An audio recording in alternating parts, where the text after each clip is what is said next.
On day 2 of their summit, EU leaders are addressing the future of Europe and whether European unity can be sustained. European unity suffered a major blow on Thursday as leaders re-elected European Council President Donald Tusk to another term, despite strong opposition from Tusk's own country. Poland's PM Beata Szydło refused to sign a document outlining the meeting's conclusions. Last night, EU leaders also discussed the situation in Southeast Europe. It is a good sign that the European Council and EU leaders last night shifted the focus again to Southeastern Europe and the European future of our neighbors. It is clearly an encouraging message, both in terms of the promise of a future in the EU and the need to implement reforms. I think we have raised awareness on this issue among many EU leaders who may not spend much time dealing with it. These are the first European Council conclusions on this part of Europe since 2008. For the first time in a decade, this year all of the EU's economies are expected to grow, and this trend is projected to continue in 2018. During a public debate organized by the European Parliament's Information Office in Croatia, participants concluded that membership played a role in Croatia's economic recovery. However, experts also said more reform was needed to generate greater growth that would bring Croatia closer to the EU average. Croatia's industrial output has been growing for the past 2 years. The State Statistics Bureau has just released figures for January of 2017. In comparison to the same month in 2016, output rose by 4%.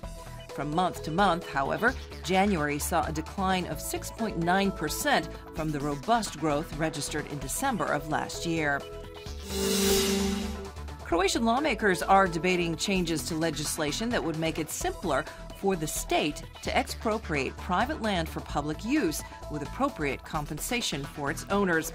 The government argues that the goal of the bill is to speed up the investment cycle. Practice has shown that expropriation procedures take too long and are too complex, preventing investors from bringing their projects to fruition. In handball, PPD Zagreb defeated Slovenian side Celje 23-21 last night in a decisive game for a spot in the EHF Champions League Final 16. PPD now have a slight edge over Celje, keeping their hopes alive of advancing to the knockout phase. For PPD to advance, Macedonian side Vardar will have to defeat Sweden's Kristianstad on March 12th.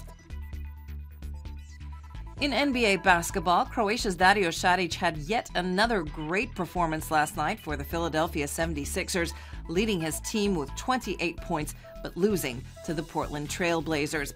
The former center for Cedevita Zagreb, Jusuf Nurkic, poured in 28 points and 20 rebounds for the Blazers. Good news for Croatian international Ivan Rakitic. After months of uncertainty, Barcelona have agreed to a new contract with their star midfielder that will keep him at Camp Nou until 2021. High winds are in the forecast for today. The interior will see some passing clouds and scattered rain. With cold air moving over the mountains, there is a chance of snow at higher elevations, primarily in Lika. The coast can count on partly sunny skies with some passing patches of clouds and a chance of brief showers. There will be a high to gale force north-northeasterly wind on the coast with storm-grade gusts in the Velebit area, but elsewhere as well.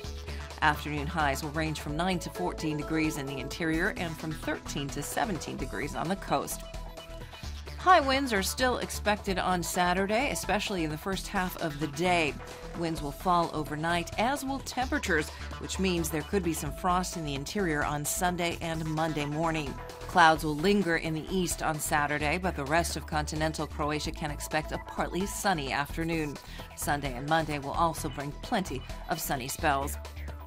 Sunshine is expected on the coast over the coming days as well. Winds will still be quite high on Saturday, reaching extreme speeds in places.